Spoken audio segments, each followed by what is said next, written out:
weird.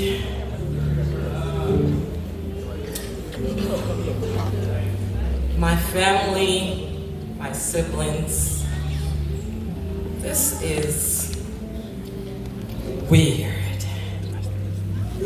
It's how I would term it, ridiculous. It's hard. It's just not a familiar place. My sister, it's just weird. Judith, Barbara, Jacki, V. We're used to that.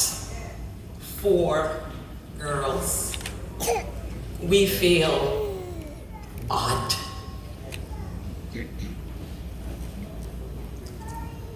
It's a strange place to be.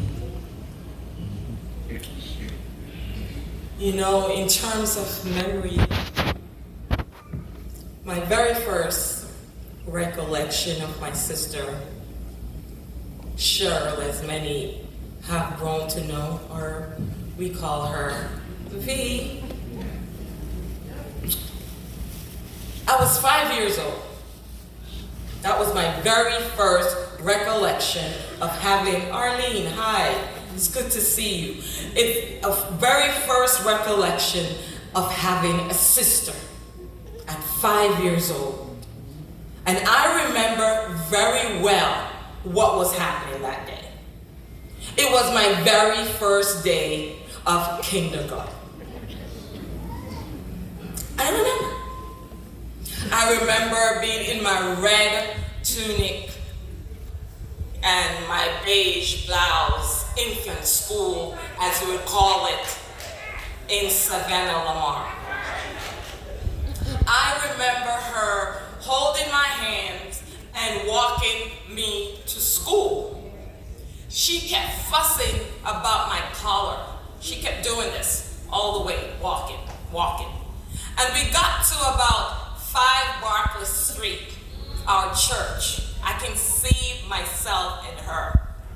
And I'm on the inside of the road, and she's out there and she's fussing, and we got to about the church, and she said, Barbara didn't iron this good. You see, Barbara was always my caregiver. Ever since I came home, she told me from the hospital, she just took me over. But V was my manager. And oh boy, she tried to manage me for a very long time. I remembered high school. She came back from college, I remember vaguely, and she was taking care of us. And us meaning the 5 little ones? Yeah, I think so. Judith, you were included? So it'd be Judith, Raphael, Michael, Tony, and me. And so my parents were here in the States, and V really was a big sister who took care of us. No doubt. She would manage that money coming from America very well. I don't know how old she was. I would have to do the math. I didn't. And yeah, she was young. And I remember one day she beat me. Beat me so hard I thought I had a black and blue finger. She was so mad because I took something that did not belong to me. Teeth.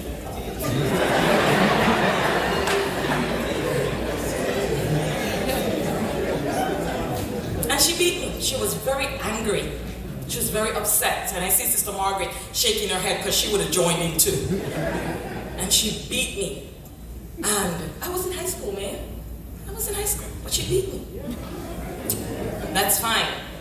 Still love my sister. I loved V like I would love a mother, because that's what I know, you know? And I remember she was very funny. Some people mention it because she'll just do that to her inner circle, and we are her inner circle. We know her. She is mad funny. I remember in 1999, we had an outbreak of the West Nile virus in New York City. And V said, Kuya, mosquito get visa.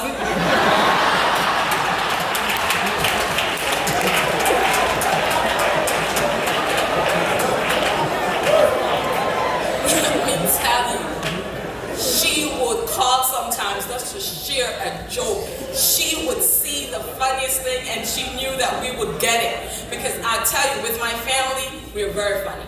We always find a way to laugh, even in the midst of her tears. I remember even the morning she passed away and we were sad and we're all at the hospital. There could be a moment where someone would say something and we would laugh, and I know she would also laugh. As I got older, as a matter of fact, when I came to this country in 1983, it was 5 of us.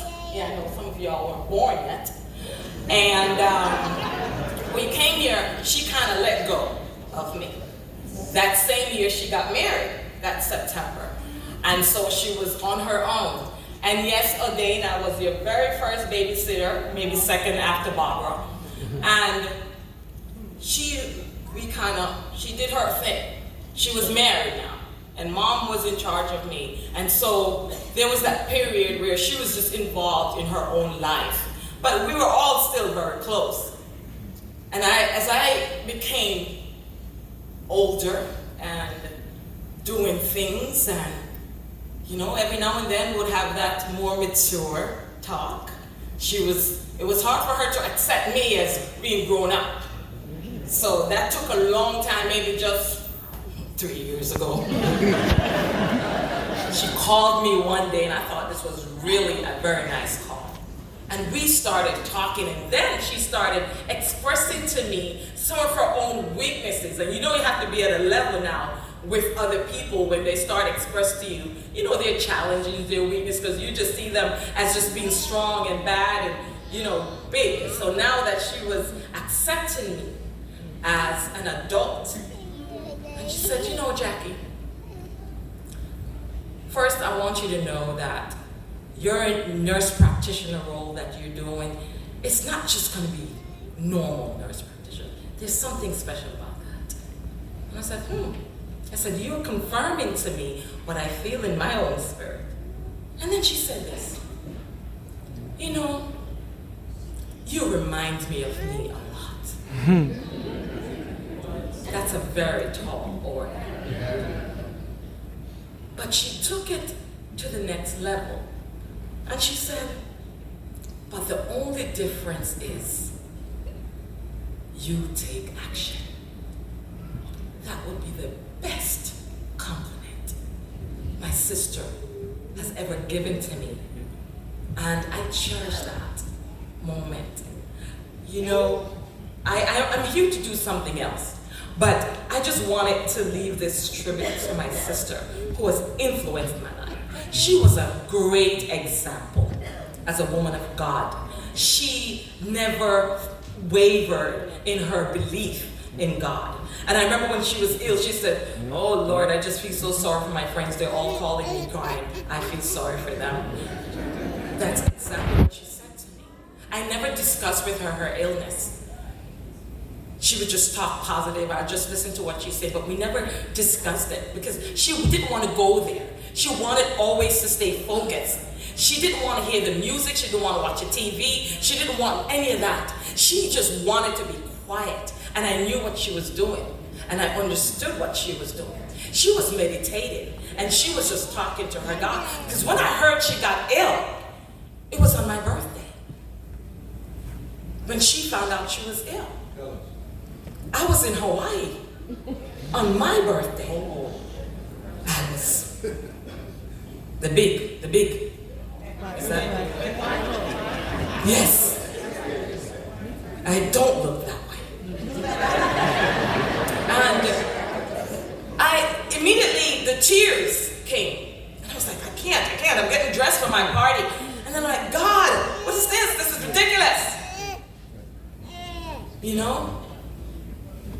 And I remember Barbara. Barbara was just so involved and working with Tyrell. I can't even touch you. Your leadership role in all of this is just like, you don't even understand. You don't even understand the plans that God has for you and leading us into the next realm. And I watch, and Barbara called and said, Jackie, the doctors are calling. I'm all the way in Georgia by myself. I'm getting dressed for church. And I broke immediately. Barbara said, Jackie, I've never heard you so silent. I just started hyperventilating. I'm not a very emotional person, but I just felt my heart rate was just going, and and I was like, I felt trapped. I felt like I didn't know what to do. And so I decided I'm gonna go to church. And on my way to church, I ended up at the airport. No flights available for LaGuardia or JFK. I ended up at White Plains. And then I ended up at the hospital in Manhattan. I had nothing but what I was wearing to church. A red dress and high heels. But I was so eager to see my sister. I was so eager to see her. I just wanted to talk in her ears. I just want to worship. I just want to praise God around her. That's what I was feeling. I didn't feel death. I just felt this urgency just to go over and anoint her. And as soon as I got into the room, Sister Junior was there. And I just held her. And I just started speaking in tongues and praying and crying over her. I don't know where that came from. Just out of character. And I never left that hospital.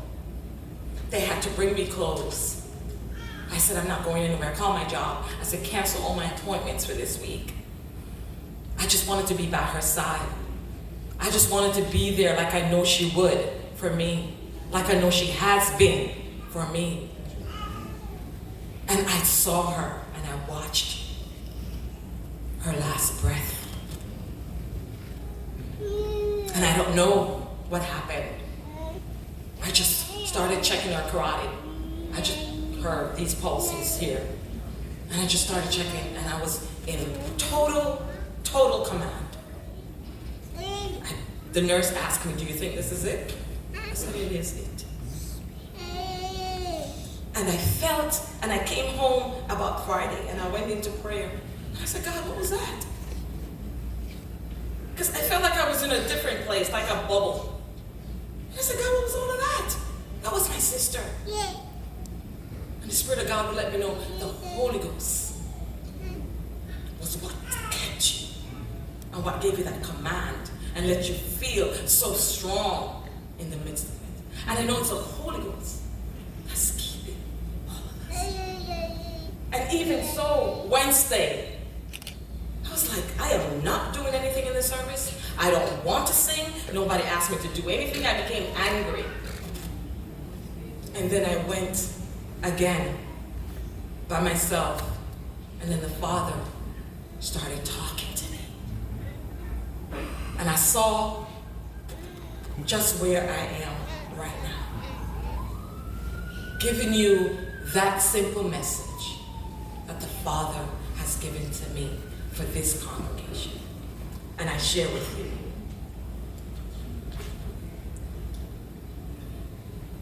This is a message of consolation.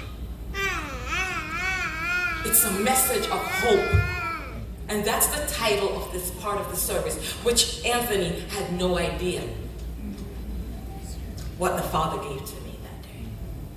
It is a message to remind us, the children of God, to have and maintain a clear understanding, a distinct vision, a central point of concentration and focus at all times on the hope that we have in Christ Jesus. Amen. It is easy, my loved ones, to become distracted and to become engaged by the activities and the demands of this present world. Yeah. And by all means, the Word of of God in Luke 19 sets the stage and the tone on the familiar saying, occupy till I come. Jesus in this passage told a parable of the leader who gave 10 of his servants money and specifically said to them, invest the money while I am gone. We can also refer to the children of God when they were taken captive in Babylon, as noted in Jeremiah chapter 29, Anthony. God told them to build houses and dwell in them, plant gardens and eat the fruit of them.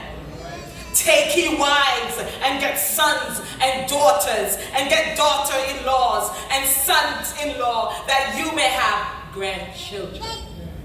In other words, the children of Israel, here are my instructions, said the Lord, while you are in Babylon.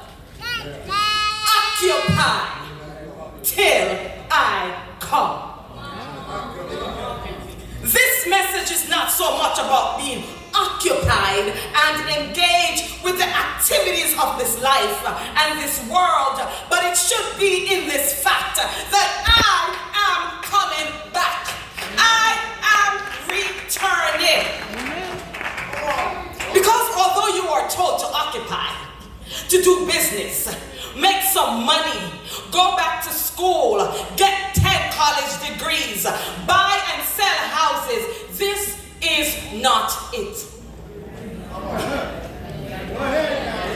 This is not the end of the story. This is not where your hope should remain. If in this life only, that's what I heard my father say to me the Wednesday, if in this life only you have hope in me, then you are to be pitied. You are going to be miserable.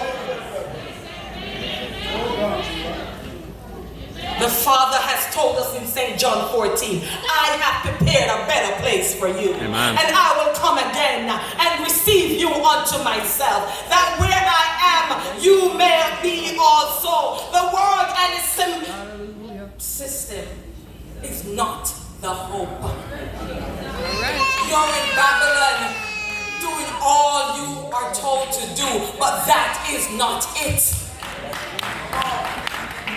The return of Christ is to take us, his bride, those who are washed in the blood of the Lamb, those who have accepted him as Lord and Savior, those who have been giving their lives over to him, whether you are sleeping as the saints do when they die, or you are alive and remain steadfast. All right. My sister, she was so excited to get her master's degree education. That was really a big deal for her. She went through a lot of things to get to that point, but that is not it. That was not it. You have, Church of God, you have to get this today. Occupy till I come. Don't get hung up on occupy.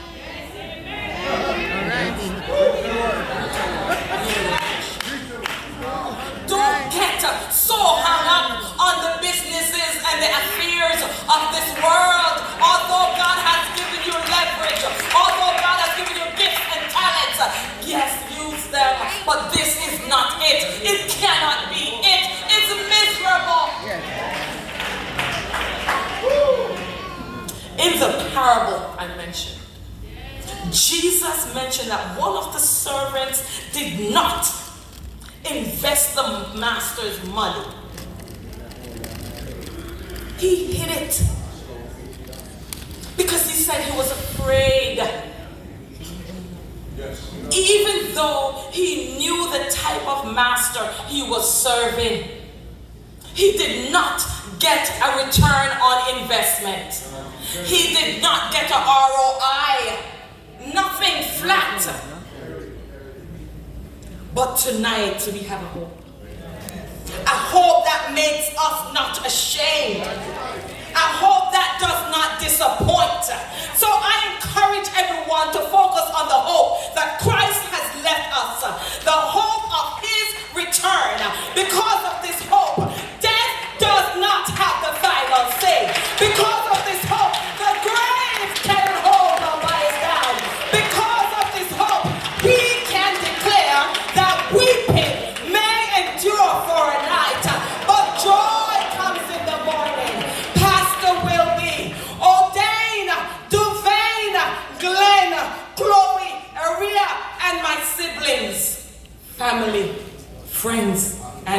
well-wishers. Don't just occupy. Because of that hope, we are assured that the sufferings of our sister, your wife, and mom, auntie, or friend are not worthy to be compared with the